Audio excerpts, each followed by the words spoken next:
An interlock is a long piece of aluminium extrusion attached to the non-locking side of a sliding screen door. Its purpose is to help secure the screen door against the existing fixed glass panel, providing security and removing gaps. There are two main components involved in an interlock system.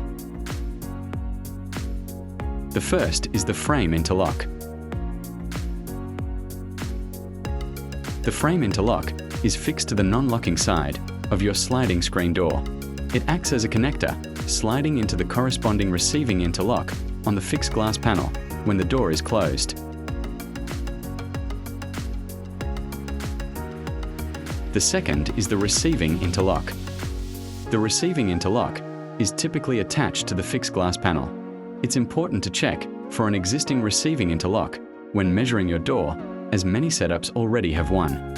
If you do need to purchase a receiving interlock, it can be added onto your order via the SecOnline door builder. There are three common types of receiving interlocks: a 3mm interlock, a 7mm interlock, and a flat interlock. The type of receiving interlock you need will be determined by the distance between the center of the bottom track to the outside edge of the fixed glass panel frame.